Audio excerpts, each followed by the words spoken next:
Hello everyone, my name is Crispen Mashingaidze and this is my thesis proposal presentation.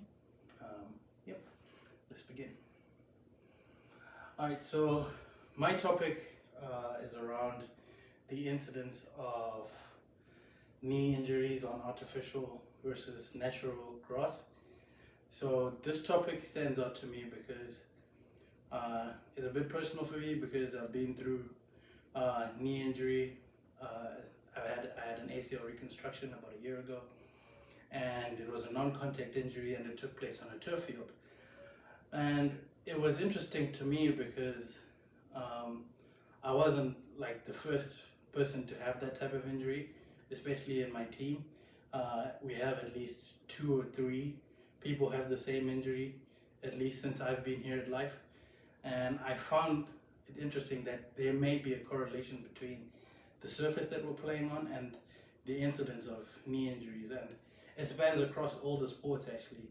So even when I was in the training room, I'd see soccer players, women's rugby players, lacrosse players come in with and speak to me about it and say, no, we've also had non-contact injuries whilst playing on our turf fields. So here's just a little bit of a background. Artificial versus natural grass has been debated as regarding injury risk. Knee and ACL injuries remain a major concern in sports that are played on artificial surfaces. Understanding surface-related injury trends informs prevention strategies. So yeah, that's the basis of my study. So there are inconsistent findings that exist whether artificial turf increase ACL knee injury risk. There are limited long-term and multi-sport comparative researches because a lot of sports are different, because some sports have higher incidences because of the way the game is played. They play on different types of turf, and then there are need for clearer epidemiological patterns across competitive levels. So yeah, this refers to maybe injury definitions and the surface type that they play on. Are the factors that come into play when the injury is deemed an ACL or a knee injury that occurs on an artificial surface type. Okay, the purpose is to compare orthopedic knee and ACL injury incidences on artificial turf versus natural grass. The research question is, what is the relationship between artificial turf composition and the incidence of anterior cruciate ligament injuries among athletes, especially collegiate athletes? So the significance of the study, it would help athletic trainers, coaches, policymakers improve safety. So this is also people who manufacture turf types. It would help administrators be more aware of the surface type that they're bringing onto their campuses or their sports facilities. It strengthens epidemiological understanding of sports surface injury mechanisms.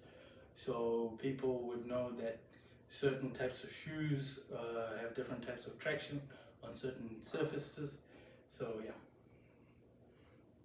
So biomechanical injury theory, surface stiffness, traction, rotational torque, that's what I was just talking about, that it would help understand that a certain fiber or a certain infill works differently for a different sport, epidemiological risk factor model, and the interaction of athlete surface environment leading to injury. So maybe sometimes when it's colder, the turf doesn't give as much leeway, which is increasing risk of injury. Maybe when it's hot, it's too slippery and doesn't give enough traction, that kind of stuff. All right, looking at the literature, the NCAA turf showed higher knee injury incidence. So this was a study that took football players and they compared across the NCAA how there were higher knee injury incidences in their game. Then there was a 20-year data analysis that showed that there are greater risks and greater turf-related orthopedic injuries on turf. And then ACL injuries are more frequent in turf, in high school football, and in soccer. So yeah, these are just a few of the studies that I looked at that showed this. And then there's a gap, which is a lack of cross-level synthesis and updated multi-decade comparison. So a lot of these from the early 2010s to the 2020s. So there needs to be a bit more synthesis and a bit more interaction between the two.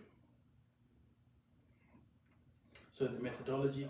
So systematic comparison of existing epidemiological studies. I think that was the 20-year analysis.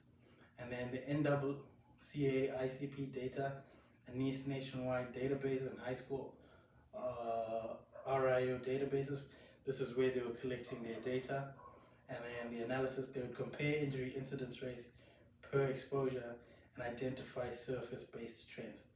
The statistical plan, rate ratios, trend comparison, and narrative synthesis. Ethical considerations, using publicly available de-identified data sets. No direct human subjects.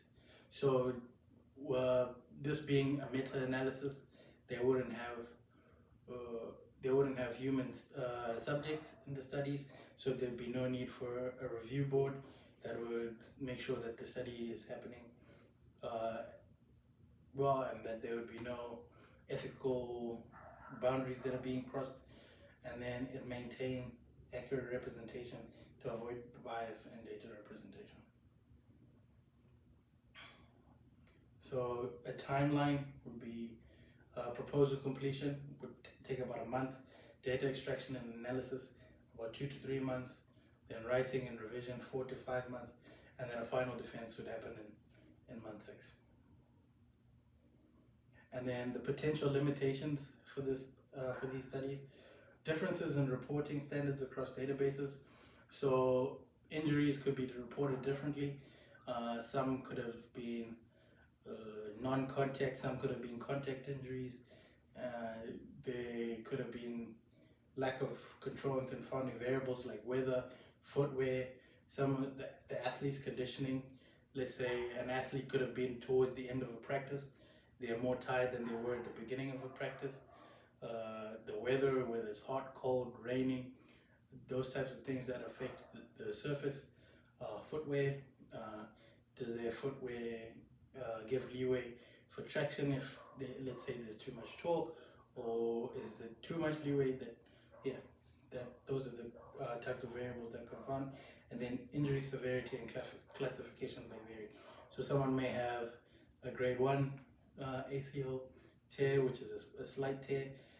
Then someone else might have a complete tear, which needs reconstruction surgery. Someone may have a meniscus injury, which some players, and in some sports you can continue to play with meniscus injuries and only require rehabilitation instead of surgical intervention. So yeah, those are some of the potential limitations for this study. Here are my references, and if you have any questions, please post them in the discussion board. Thank you.